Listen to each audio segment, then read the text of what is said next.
ये कहानी माधापुर नाम के एक छोटे और शांत गांव की है। गांव में राज और उसकी पत्नी मीनू रहते हैं।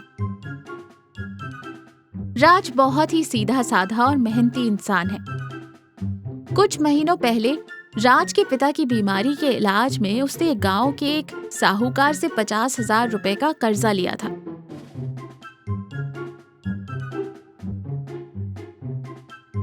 कर्जा चुकाने के लिए आखिरी तारीख नजदीक आ रही थी। राज के पास पैसे नहीं थे। मीनू बहुत ही समझदार महिला है और उसके हाथ के खाने में, खासकर चिकन पकौड़े में ऐसा स्वाद है जो एक बार खा ले वो उंगलियां चाटता रह जाता है।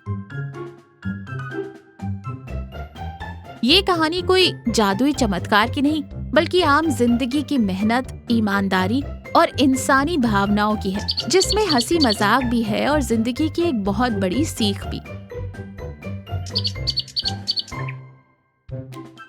घर के आंगन में राज उदास बैठा है। मीनू चूल्हे पर चिकन के पकौड़े तल रही है। पकौड़ों की महक से पूरा आंगन महक रहा है। राज लंबी सांस लेते हुए कहता है, मीनू, तुम्हारे इन पकौड़ों की महक से मुर्गा भी सोचता होगा कि वाह, मेरी क्या शानदार विदाई हुई है। लेकिन सच बताऊं, ये 50,000 का कर्जा मेरी जान निकाल रहा है। सिर्फ 7 दिन बचे हैं।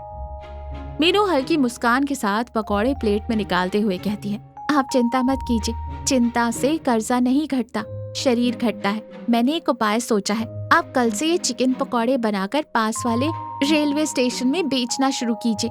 शहर जाने वाली पैसेंजर ट्रेन में बहुत भीड़ होती है। राज हैरानी से कहता है, मैं ट्रेन में? अरे मीनू, मैं तो सीधा आदमी हूँ। लोग ट्रेन में मूंगफली बेचते बेचते राजनीति पर बहस कर लेते हैं। मैं वहाँ कैसे टिक पाऊंगा? मीनू राज को एक पकौड़ा देते हुए कहती है, आप बस ये पकौड़े खिलाइएगा, बहस तो ये पकौड़े खुद कर लेंगे। खाइए और बताइए। पकौड़े खाते ही राज की आंखें बड़ी हो जाती हैं। वो कहता है, अरे वाह मीनू, अगर मैंने ये ट्रेन में बेच दिए तो लोग अपना स्टेशन भूल जाएंगे। कल से ही राज पकौड़े वाला ट्रेन में उतरेगा। ट्रेन चल रही है। राज हाथ में एक साफ सुथरी टोकरी लिए खड़ा है। वहीं उसका दोस्त ब्रिजेश केतली लिए चाय बेच रहा है। चाय चाय, गरम चाय। अरे राज भाई, तुम यहाँ कैसे? टोकरी में क्या है?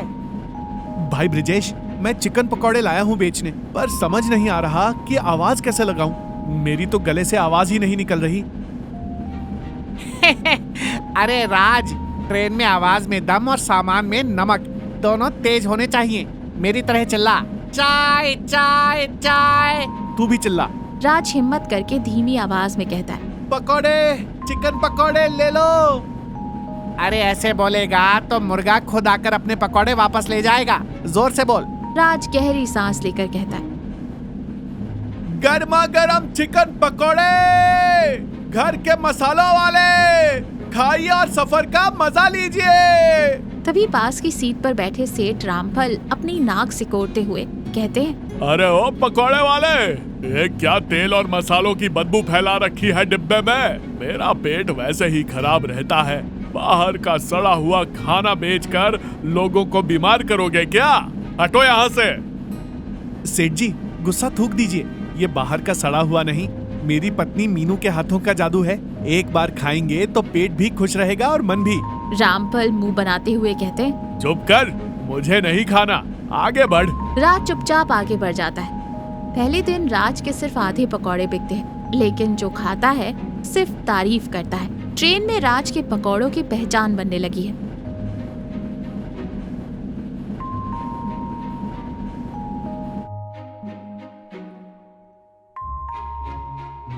आज सेठ रामफल भी उसी डिब्बे में बैठे हैं। अचानक ट्रेन जोर से हिलती है और सेठ जी का घर से लाया हुआ टिफिन नीचे गिरकर खुल जाता है। सारा खाना फर्श पर गिर जाता है।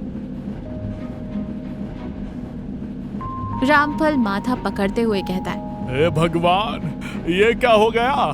सुबह से कुछ नहीं खाया और अब ये खाना भी गिर गया। अब मुझे शाम तक भूखा रहना पड़ेगा। तभी राज अपनी टोकरी लेकर आता है। गर्मा गर्म पकौड़े। अरे सेठ जी, आज आपका चेहरा इतना उतरा हुआ क्यों है, जैसे किसी ने आपके पैसे छीन लिए हो? सेठ जी चिढ़कर कहते, पैसे नहीं, खाना गिर गया है मेरा और मुझे बहुत तेज भूख लगी है। राज टोकरी से एक पत्तल निकालते हुए कहता है। तो फिर आज राज के पकौड़े खाकर देखिए सेठ जी, पैसे मत दीजिएगा, बस खाकर बताइए कैसा है। भूखे पेट सफर करना अच्छी बात नहीं। सेठ जी पहले हिचकिचाते हैं, फिर भूख के मारे पकौड़ा उठा ही लेते हैं। ठीक है, दे दे, पर अगर मेरे पेट में दर्द हुआ ना तो मैं पुलिस, मेरा मतलब है मैं तुझे ट्रेन से बाहर फेंक दूंगा। जैसे ही वो खाते हैं, अचानक उनके चेहरे के भाव बदल जाते हैं। गुस्सा गायब हो जाता है और चेहरे पर एक सुकून आ जाता है। राज मुस्कुराते हुए कहता है, कैसा लगा सेठ जी, पेट में दर्द शुरू हुआ क्या? सेठ जी अपनी खुशी छुपाते हुए गंभीर आवाज में कहते हैं, ठीक ही है, मतलब बहुत बुरा नहीं है। ये ले 50 रुपए, एक प्लेट और दे दे। ब्रिजेश पास खड़ा चाय देते हुए हंसता है। सेठ जी, राज के पकौड़े ऐसे ही हैं। आदमी खाता है और गुस्सा भूल जाता है। राज खुश होकर पैसे गिन रहा है। मीनू भी पास में ही बैठी है। मीनू, तुम्हारे पकौड़ों ने तो कमाल कर दिया। आज हमारे 50,000 रुपए पूरे हो गए। कल सुबह जाकर साहूकार का कर्जा चुका दूंगा। और वो जो गुस्सैल सेठ था ना, वो आज मुझसे 5 प्लेट पकौड़े पैक करवा कर ले गया अपने घर के लिए। वो राहत की सांस लेते हुए कहती है, भगवान का लाख लाख शुक्र है। देखा, ईमानदारी और मेहनत की कमाई में स्वाद भी होता है और बरकत भी। कल पैसे सावधानी से ले जाइएगा। हाँ, मैंने लाल रंग की एक छोटी सी पोटली में सारे पैसे बांधकर अपनी कमीज के अंदर वाले हिस्से में रख लिए हैं। कल सीधा साहूकार के पास जाऊंगा। सुबह का समय, राज ट्रेन में है। वो आज पकौड़े नहीं बेच रहा, बल्कि सिर्फ साहूकार के गांव जाने के लिए ट्रेन में बैठा है। उसे स्टेशन पर उतरना है। अचानक ट्रेन के रुकने पर बहुत जोर का झटका लगता है।